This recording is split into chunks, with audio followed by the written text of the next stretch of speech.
ಅವರಿಬ್ಬರು 40 ವರ್ಷ ಸಂಸಾರ ಮಾಡಿದ್ದ ದಂಪತಿ. ಆದ್ರೆ ಅನಾರೋಗ್ಯ ಪೀಡಿತ ಗಂಡನ ಆಸ್ತಿ ಬರೆಸಿಕೊಂಡ ಪತ್ನಿ ಇಲ್ಲಿ ಗಂಡನ ಜೊತೆಗೆ ಅತ್ತೆ ಪಾಲಿಗೂ ವಿಲನ್ ಆಗ್ಬಿಟ್ಟಿದ್ದಾನೆ. ಅದು ಯಾಕೆ, ಹೇಗೆ? ಆ ಪ್ರಶ್ನೆಗೆ ಉತ್ತರ ಈ ರಿಪೋರ್ಟ್ನಲ್ಲಿ.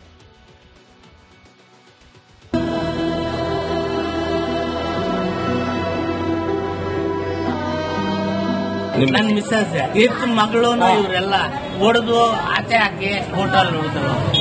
ಹೆಂಗಂದ್ರೆ ಹಂಗ ಬೈದು ನಾನು ಎಲ್ಲ ನೀವೇ ಇಟ್ಕೊಳ್ರ, ನಾಳೆ ದಿವಸ ನಿಮ್ಗೆ ಆಗೋದು ಇದೆಲ್ಲ ನಮ್ಗೆ. ಒಂದ್ ಅಂಗಡಿ ಬಾಡಿಗೆ ಕೊಡಿ, ನನಗೆ ತಿಂಗಳಿಗೆ 5,000ದಿಂದ 6,000 ಬೇಕು. ನೆತ್ತಿ ಮೇಲೆ ಸೂರಿಲ್ಲ, ಹೊಟ್ಟೆಗೆ ಹೊತ್ತು ಊಟವಿಲ್ಲ. ಕೋಟಿ ಕೋಟಿ ಆಸ್ತಿ ಇದ್ರೂ ಕಣ್ಣೀರು ಹಾಕುವುದು ತಪ್ಪಿಲ್ಲ. ಇಳಿ ವಯಸ್ಸಿನಲ್ಲಿ ತಾಯಿ ಮಗ ಕಣ್ಣೀರು ಹಾಕ್ತಿರೋದಕ್ಕೆ ಕಾರಣವಾಗಿದ್ದೇ ಆಸ್ತಿ.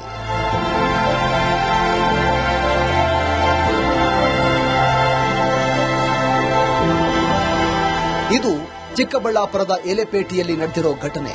ಮನೆ ಮುಂದೆ ಹೆಂಡತಿಗೆ ಹೇಡಿ ಶಾಪ ಹಾಕ್ತಿರೋ ಇವರ ಹೆಸರೇ ವಿಶ್ವನಾಥ್. 45 ವರ್ಷಗಳ ಹಿಂದೆ ರಾಧಮ್ಮ ಅನ್ನೋರನ್ನ ಮದುವೆ ಆಗಿದ್ದ. ದಂಪತಿಗೆ 2 ಮಕ್ಕಳು ಇದ್ದಾರೆ. ಕಳೆದ 4 ವರ್ಷಗಳ ಹಿಂದೆ ಕಿಡ್ನಿ ಸಮಸ್ಯೆಯಿಂದ ಬಳಲ್ತಾ ಇದ್ದ ವಿಶ್ವನಾಥ್ ಅನಾರೋಗ್ಯದಿಂದ ಆಸ್ಪತ್ರೆ ಪಾಲಾಗಿದ್ರು. ಇದನ್ನೇ ಬಂಡವಾಳ ಮಾಡಿಕೊಂಡ ಪತ್ನಿ ರಾಧಮ್ಮ ಗಂಡನ ಆಸ್ತಿಯನ್ನ ಬರೆಸಿಕೊಂಡು ಮನೆಯಿಂದ ಆಚೆ ತಳ್ಳಿದ್ದಾಳೆ. ಸುಮಾರು ಕೋಟಿಗಳ ಆಸ್ತಿ. ನಾನು ಮನೆಯಲ್ಲೇ ಇದ್ದೆ. 2 ಕಿಡ್ನಿಗಳು ಫೈಲೂರ್ ಆಗಿತ್ತು. ಅಳಿಯ ಅವರು ಇವರೆಲ್ಲ ಸೇರ್ಕೊಂಡು ಆಸ್ತಿ ಹೊಡೆದು ಬಿಟ್ರು. ಯಾರ್ದು? ನಮ್ದು. ನಾನು ಬರ್ಕೊಟ್ಟಿದ್ದೆ. ಇವಾಗ ಏನಕ್ಕೆ, ಯಾಕೆ ಈಗ? ನಾನು ಏನ್ ಅಯ್ಯಮ್ಮ ಯಾರು? ಅಯ್ಯಮ್ಮ ಯಾರು? ಮಿಸ್ಸಸ್, ನನ್ನ ಮಿಸ್ಸಸ್ ಇತ್ತು ಮಗಳು. ಅವರಿಬ್ಬರು 40 ವರ್ಷ ಸಂಸಾರ ಮಾಡಿದ್ದ ದಂಪತಿ. ಆದ್ರೆ ಅನಾರೋಗ್ಯ ಪೀಡಿತ ಗಂಡನ ಆಸ್ತಿ ಬರೆಸಿಕೊಂಡ ಪತ್ನಿ ಇಲ್ಲಿ ಗಂಡನ ಜೊತೆಗೆ ಅತ್ತೆ ಪಾಲಿಗೂ ವಿಲನ್ ಆಗ್ಬಿಟ್ಟಿದ್ದಾನೆ. ಅದು ಯಾಕೆ, ಹೇಗೆ? ಆ ಪ್ರಶ್ನೆಗೆ ಉತ್ತರ ಈ ರಿಪೋರ್ಟ್ನಲ್ಲಿ.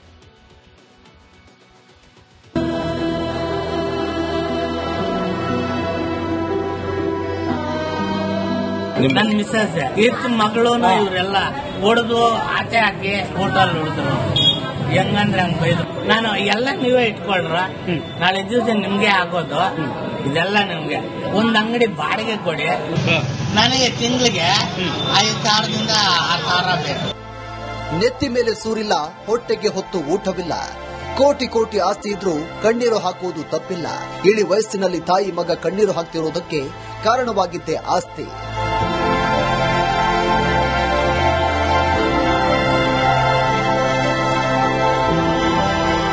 ಇದು ಚಿಕ್ಕಬಳ್ಳಾಪುರದ ಎಲೆಪೇಟೆಯಲ್ಲಿ ನಡೆದಿರೋ ಘಟನೆ. ಮನೆ ಮುಂದೆ ಹೆಂಡತಿಗೆ ಹೇಡಿ ಶಾಪ ಹಾಕ್ತಿರೋ ಇವರ ಹೆಸರೇ ವಿಶ್ವನಾಥ್. 45 ವರ್ಷಗಳ ಹಿಂದೆ ರಾಧಮ್ಮ ಅನ್ನೋರನ್ನ ಮದುವೆ ಆಗಿದ್ದ. ದಂಪತಿಗೆ 2 ಮಕ್ಕಳು ಇದ್ದಾರೆ. ಕಳೆದ 4 ವರ್ಷಗಳ ಹಿಂದೆ ಕಿಡ್ನಿ ಸಮಸ್ಯೆಯಿಂದ ಬಳಲ್ತಾ ಇದ್ದ ವಿಶ್ವನಾಥ್ ಅನಾರೋಗ್ಯದಿಂದ ಆಸ್ಪತ್ರೆ ಪಾಲಾಗಿದ್ರು. ಇದನ್ನೇ ಬಂಡವಾಳ ಮಾಡಿಕೊಂಡ ಪತ್ನಿ ರಾಧಮ್ಮ ಗಂಡನ ಆಸ್ತಿಯನ್ನ ಬರೆಸಿಕೊಂಡು ಮನೆಯಿಂದ ಆಚೆ ತಳ್ಳಿದ್ದಾಳೆ. ಸುಮಾರು ಕೋಟಿಗಳ ಆಸ್ತಿ. ನಾನು ಮನೆಯಲ್ಲೇ ಇದ್ದೆ. 2 ಕಿಡ್ನಿಗಳು ಫೈಲೂರ್ ಆಗಿತ್ತು. ಅಳಿಯ ಅವರು ಇವರೆಲ್ಲ ಸೇರ್ಕೊಂಡು ಆಸ್ತಿ ಹೊಡೆದು ಬಿಟ್ರು. ಯಾರ್ದು? ನಮ್ದು. ನಾನು ಬರ್ಕೊಟ್ಟಿದ್ದೆ. ಇವಾಗ ಏನಕ್ಕೆ, ಯಾಕೆ ಈಗ? ನಾನು ಏನ್ ಅಯ್ಯಮ್ಮ ಯಾರು? ಅಯ್ಯಮ್ಮ ಯಾರು? ಮಿಸ್ಸಸ್, ನನ್ನ ಮಿಸ್ಸಸ್ ಇತ್ತು ಮಗಳು.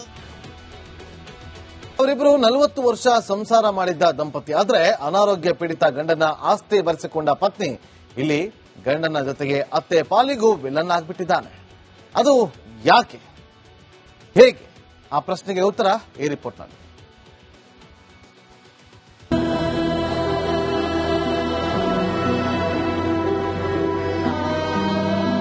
ನನ್ನ ಮಿಸ್ಸಸ್ ಇತ್ತು ಮಗಳು ಇವರೆಲ್ಲ ಹೊಡೆದು ಆಚೆ ಹಾಕಿ ಹೋಟೆಲ್ ಹೊಡೆದ್ರು. ಹೆಂಗಂದ್ರೆ ಹಂಗ ಬೈದು ನಾನು ಎಲ್ಲ ನೀವೇ ಇಟ್ಕೊಳ್ರ, ನಾಳೆ ದಿವಸ ನಿಮ್ಗೆ ಆಗೋದು ಇದೆಲ್ಲ ನಮ್ಗೆ. ಒಂದ್ ಅಂಗಡಿ ಬಾಡಿಗೆ ಕೊಡಿ, ನನಗೆ ತಿಂಗಳಿಗೆ 5,000ದಿಂದ 6,000 ಬೇಕು. ನೆತ್ತಿ ಮೇಲೆ ಸೂರಿಲ್ಲ, ಹೊಟ್ಟೆಗೆ ಹೊತ್ತು ಊಟವಿಲ್ಲ. ಕೋಟಿ ಕೋಟಿ ಆಸ್ತಿ ಇದ್ರೂ ಕಣ್ಣೀರು ಹಾಕುವುದು ತಪ್ಪಿಲ್ಲ. ಇಳಿ ವಯಸ್ಸಿನಲ್ಲಿ ತಾಯಿ ಮಗ ಕಣ್ಣೀರು ಹಾಕ್ತಿರೋದಕ್ಕೆ ಕಾರಣವಾಗಿದ್ದೇ ಆಸ್ತಿ.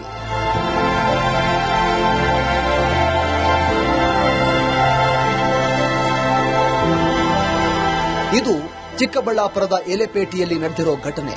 ಮನೆ ಮುಂದೆ ಹೆಂಡತಿಗೆ ಹೇಡಿ ಶಾಪ ಹಾಕ್ತಿರೋ ಇವರ ಹೆಸರೇ ವಿಶ್ವನಾಥ್. 45 ವರ್ಷಗಳ ಹಿಂದೆ ರಾಧಮ್ಮ ಅನ್ನೋರನ್ನ ಮದುವೆ ಆಗಿದ್ದ. ದಂಪತಿಗೆ 2 ಮಕ್ಕಳು ಇದ್ದಾರೆ. ಕಳೆದ 4 ವರ್ಷಗಳ ಹಿಂದೆ ಕಿಡ್ನಿ ಸಮಸ್ಯೆಯಿಂದ ಬಳಲ್ತಾ ಇದ್ದ ವಿಶ್ವನಾಥ್ ಅನಾರೋಗ್ಯದಿಂದ ಆಸ್ಪತ್ರೆ ಪಾಲಾಗಿದ್ರು.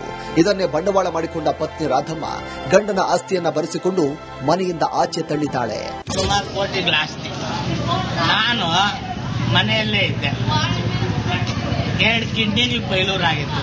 ಅಳಿಯ ಅವರು ಇವರೆಲ್ಲ ಸೇರ್ಕೊಂಡು ಆಸ್ತಿ ಹೊಡೆದು ಬಿಟ್ರು. ಯಾರ್ದು? ನಮ್ದು. ನಾನು ಬರ್ಕೊಟ್ಟಿದ್ದೆ. ಇವಾಗ ಏನಕ್ಕೆ ಯಾಕೆ ಈಗ? ನಾನು ಏನ್ ಅಯ್ಯಮ್ಮ ಯಾರು ಅಯ್ಯಮ್ಮ ಯಾರು? ಮಿಸ್ಸಸ್, ನಿಮ್ ನನ್ನ ಮಿಸ್ಸಸ್ ಮಗಳು.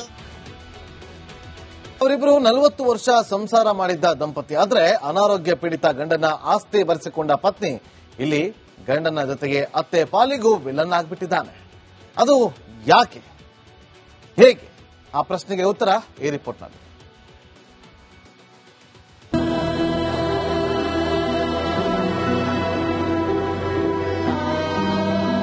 ನನ್ನ ಮಿಸ್ಸಸ್ ಮಗಳು ಇವರೆಲ್ಲ ಹೊಡೆದು ಆಚೆ ಹಾಕಿ ಹೋಟೆಲ್ ಉಳಿದ್ರು. ಹೆಂಗಂದ್ರೆ ಹಂಗ ಬೈದ್ರು. ನಾನು ಎಲ್ಲ ನೀವೇ ಇಟ್ಕೊಳ್ರ, ನಾಳೆ ದಿವಸ ನಿಮ್ಗೆ ಆಗೋದು, ಇದೆಲ್ಲ ನಿಮ್ಗೆ. ಒಂದ್ ಅಂಗಡಿ ಬಾಡಿಗೆ ಕೊಡಿ, ನನಗೆ ತಿಂಗಳಿಗೆ 5,000ದಿಂದ 6,000 ಬೇಕು. ನೆತ್ತಿ ಮೇಲೆ ಸೂರಿಲ್ಲ, ಹೊಟ್ಟೆಗೆ ಹೊತ್ತು ಊಟವಿಲ್ಲ. ಕೋಟಿ ಕೋಟಿ ಆಸ್ತಿ ಇದ್ರೂ ಕಣ್ಣೀರು ಹಾಕುವುದು ತಪ್ಪಿಲ್ಲ. ಇಳಿ ವಯಸ್ಸಿನಲ್ಲಿ ತಾಯಿ ಮಗ ಕಣ್ಣೀರು ಹಾಕ್ತಿರೋದಕ್ಕೆ ಕಾರಣವಾಗಿದ್ದೇ ಆಸ್ತಿ.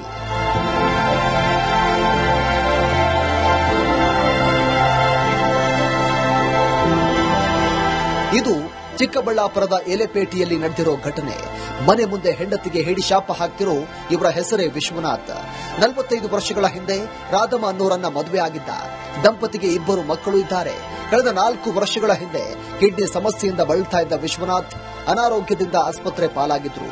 ಇದನ್ನೇ ಬಂಡವಾಳ ಮಾಡಿಕೊಂಡ ಪತ್ನಿ ರಾಧಮ್ಮ ಗಂಡನ ಆಸ್ತಿಯನ್ನ ಬರೆಸಿಕೊಂಡು ಮನೆಯಿಂದ ಆಚೆ ತಳ್ಳಿದ್ದಾಳೆ. ಸುಮಾರು ಕೋಟಿಗಳ ಆಸ್ತಿ. ನಾನು ಮನೆಯಲ್ಲೇ ಇದ್ದೆ. 2 ಕಿಡ್ನಿಗಳು ಫೈಲೂರ್ ಆಗಿತ್ತು. ಅಳಿಯ ಅವರು ಇವರೆಲ್ಲ ಸೇರ್ಕೊಂಡು ಆಸ್ತಿ ಹೊಡೆದು ಬಿಟ್ರು. ಯಾರ್ದು? ನಮ್ದು. ನಾನು ಬರ್ಕೊಟ್ಟಿದ್ದೆ. ಇವಾಗ ಏನಕ್ಕೆ ಯಾಕೆ ಈಗ? ನಾನು ಏನ್ ಅಯ್ಯಮ್ಮ ಯಾರು ಅಯ್ಯಮ್ಮ ಯಾರು? ಮಿಸ್ಸಸ್, ನಿಮ್ ನನ್ನ ಮಿಸ್ಸಸ್ ಮಗಳು. ಅವರಿಬ್ಬರು 40 ವರ್ಷ ಸಂಸಾರ ಮಾಡಿದ್ದ ದಂಪತಿ. ಆದ್ರೆ ಅನಾರೋಗ್ಯ ಪೀಡಿತ ಗಂಡನ ಆಸ್ತಿ ಬರೆಸಿಕೊಂಡ ಪತ್ನಿ ಇಲ್ಲಿ ಗಂಡನ ಜೊತೆಗೆ ಅತ್ತೆ ಪಾಲಿಗೂ ವಿಲನ್ ಆಗ್ಬಿಟ್ಟಿದ್ದಾನೆ. ಅದು ಯಾಕೆ, ಹೇಗೆ? ಆ ಪ್ರಶ್ನೆಗೆ ಉತ್ತರ ಈ ರಿಪೋರ್ಟ್ನಲ್ಲಿ.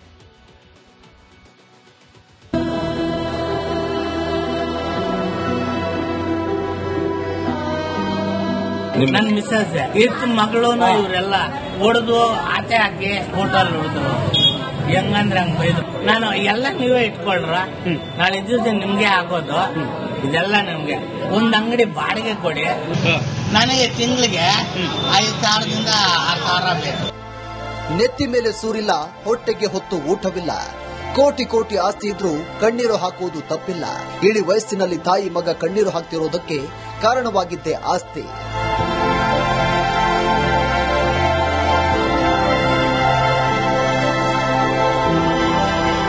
ಇದು ಚಿಕ್ಕಬಳ್ಳಾಪುರದ ಎಲೆಪೇಟೆಯಲ್ಲಿ ನಡೆದಿರೋ ಘಟನೆ. ಮನೆ ಮುಂದೆ ಹೆಂಡತಿಗೆ ಹೇಡಿ ಶಾಪ ಹಾಕ್ತಿರೋ ಇವರ ಹೆಸರೇ ವಿಶ್ವನಾಥ್. 45 ವರ್ಷಗಳ ಹಿಂದೆ ರಾಧಮ್ಮ ಅನ್ನೋರನ್ನ ಮದುವೆ ಆಗಿದ್ದ. ದಂಪತಿಗೆ 2 ಮಕ್ಕಳು ಇದ್ದಾರೆ. ಕಳೆದ 4 ವರ್ಷಗಳ ಹಿಂದೆ ಕಿಡ್ನಿ ಸಮಸ್ಯೆಯಿಂದ ಬಳಲ್ತಾ ಇದ್ದ ವಿಶ್ವನಾಥ್ ಅನಾರೋಗ್ಯದಿಂದ ಆಸ್ಪತ್ರೆ ಪಾಲಾಗಿದ್ರು. ಇದನ್ನೇ ಬಂಡವಾಳ ಮಾಡಿಕೊಂಡ ಪತ್ನಿ ರಾಧಮ್ಮ ಗಂಡನ ಆಸ್ತಿಯನ್ನ ಬರೆಸಿಕೊಂಡು ಮನೆಯಿಂದ ಆಚೆ ತಳ್ಳಿದ್ದಾಳೆ. ಸುಮಾರು ಕೋಟಿಗಳ ಆಸ್ತಿ. ನಾನು ಮನೆಯಲ್ಲೇ ಇದ್ದೆ. 2 ಕಿಡ್ನಿಗಳು ಫೈಲೂರ್ ಆಗಿತ್ತು. ಅಳಿಯ ಅವರು ಇವರೆಲ್ಲ ಸೇರ್ಕೊಂಡು ಆಸ್ತಿ ಹೊಡೆದು ಬಿಟ್ರು. ಯಾರ್ದು? ನಮ್ದು. ನಾನು ಬರ್ಕೊಟ್ಟಿದ್ದೆ. ಇವಾಗ ಏನಕ್ಕೆ ಯಾಕೆ ಈಗ? ನಾನು ಏನ್ ಅಯ್ಯಮ್ಮ ಯಾರು ಅಯ್ಯಮ್ಮ ಯಾರು? ಮಿಸ್ಸಸ್, ನಿಮ್ ನನ್ನ ಮಿಸ್ಸಸ್ ಮಗಳು.